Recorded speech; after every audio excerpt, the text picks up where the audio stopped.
राजू जी, नमन मिश्रा बोल रहे हैं भारत लाइव से। जी नमन जी। हाँ, अभी अपडेट आया है सर आपके नेता को लेकर। पप्पू यादव जी का कोरोना रिपोर्ट आया है, हम तक जो जानकारी पहुंची है उसमें ये स्पष्ट नहीं हो पाया है कि पॉजिटिव है कि नेगेटिव है। क्या सर जानकारी है? निगेटिव है जी, निगेटिव आया है। जी। तो मतलब स्वास्थ्य को लेकर उनकी बहुत सारी चिंताएं आप लोगों को थी, ये तो बहुत राहत की खबर होगी आप लोगों के लिए। जी जी, बहुत हम लोग भगवान से भी दुआ कर रहे थे जी। और सब हर धर्म के लोग लगे हुए थे, हमारे पार्टी के सभी कार्यकर्ता पदाधिकारी सब दुआ में लगे हुए थे और निगेटिव आया है। ये हम लोग में एक खुशी भी है और दुखी भी है, दोनों चीजें, दुख सुख है। दुख क्यों है आप लोगों को? दुख इस बात की है कि जिस जगह पर वो हैं अभी जी, वहाँ पूरा जर्जर हालत है। जी। और आज वहीं से एक वीडियो निकल कर आया है जी। कि भारी मात्रा में शुगर वहाँ पर दौड़ रहे थे। अच्छा। पानी का जमाव भी था। तो और नाला पूरा ओपन है जहाँ वो रह रहे हैं, पूरा मच्छर, मतलब क्या हम बताएं, उसका वर्णन क्या करें, वो करना ही समझिए कि एक बात जरूर है कि पप्पू यादव जी खुद लोगों का जब इलाज कराते हैं तो बेहतर सुविधाएं देने की कोशिश करते हैं। आज उनका इलाज डीएमसीएच में हो रहा है लगातार उनकी तरफ से, और आप लोगों की तरफ से ये शंका जताई जा रही थी कि उनको कोरोना पॉजिटिव करने की सरकार की कोई ना कोई साजिश है।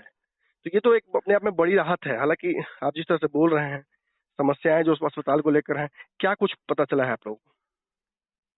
देखिए, पता है ये स्पष्ट, देखिए उनको शुगर भी है, बीपी भी है, हार्ट पेशेंट भी है, लीवर भी है, किडनी में भी है, मैंने ये सारे गंभीर बीमारी है। हीमोग्लोबिन कम है, मैंने ये सारे टेस्ट कराने के लिए आप दूसरे प्राइवेट हॉस्पिटल लेके जा रहे हैं, वहाँ कोई टेस्ट की सुविधा नहीं है। अच्छा, रही बात पटना में पीएमसीएच, एनएमसीएच, आईजीएमएस, एम्स, तो ये सभी को यहाँ पर सभी जगह कोविड मरीज है। जी। तो वैसे हालात में उतनी जितनी गंभीर बीमारी है हमारे राष्ट्रीय अध्यक्ष जी को, तो वैसे हालात में पटना के कोई कोविड जहाँ मरीज रह रहे हैं वहाँ रखने की हम लोग नहीं चाहते कि वहाँ रहें, क्योंकि इन्फेक्टेड होने का डर बना हुआ है। जी। तो ऐसे हालात में हम लोग मांग करेंगे कि उनका इलाज दिल्ली में कोई बड़े अस्पताल में हो और ढंग से हो, जहाँ कोई कोविड मरीज न हो, वहाँ पर इनका इलाज हो। मतलब आप चाहते हैं कि उनको रातों रात वहाँ से हटाया जाए? क्योंकि जान का खतरा बराबर बना हुआ है। जो आप उस तरह का हालात है उस हॉस्पिटल का, टेस्ट की सुविधा नहीं है, आप प्राइवेट हॉस्पिटल में जा रहे हैं, तो आप वहाँ क्यों रखे हुए हैं? हमारी खासकर हमारे पार्टी के तरफ से सभी को मांग है कि पटना नहीं, इनको दिल्ली में रखा जाए, क्योंकि पटना में जो भी 4 हॉस्पिटल हैं वो सभी आप जान का खतरा है और उनको पॉजिटिव होने का डर है, खासकर हम लोग को। पारस में जिस तरह से उस बच्ची का वीडियो आपने भी देखा, आपकी तो पार्टी लगातार लगी रही है। जो कुछ हुआ है, आपकी पार्टी ने तो पहले ही कह दिया था कि कहीं ना कहीं षड्यंत्र किया जा रहा है उसकी माँ को मारने का, और अंततः वही हुआ, उसकी माँ इस दुनिया में नहीं रही। क्या कहना चाहिएगा इस पूरे विवाद पर? पप्पू यादव जी होते तो क्या अलग कुछ हो सकता था? देखिए सर, उनके जब हमारे नेता रहते तो समझ लीजिए कि उसका बच्ची को इंसाफ मिलकर ही रहता। अभी उस बच्ची का आवाज बनने के लिए कोई नेता तैयार नहीं है, कोई जमीन पर हकीकत कोई उतर भी नहीं है, कोई सामाजिक संगठन भी नहीं आया है। ठीक है, जब सबसे पहले हम लोग को जानकारी मिला तो हमारे पार्टी के सभी पदाधिकारी और हम लोग वहां पहुंचे और इस बात को जानकारी मिली, लेकिन आनन फानन में जिस तरह से हॉस्पिटल वाले ने उस बच्ची को दबाव में किसी तरह से भी बयान को छिपवाने का प्रयास किया, भारी मात्रा में पुलिस को भर दिया गया। अंततः ये हुआ कि उसके कुछ ही घंटों बाद बच्ची की माँ जो है डेथ कर जाती है। तो इस पर हॉस्पिटल के जो मुख्य लोग थे इस पर किसी तरह का कोई बयान नहीं देते। अभी वो बच्ची क्या करेगी, उसके साथ न्याय तो हुआ नहीं।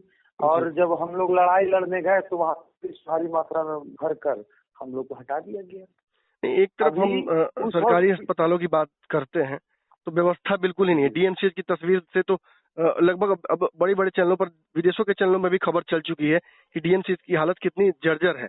बाहर के लोग तो ये भी अफसोस कर रहे हैं कि ऐसा अस्पताल भी हो सकता है कहीं।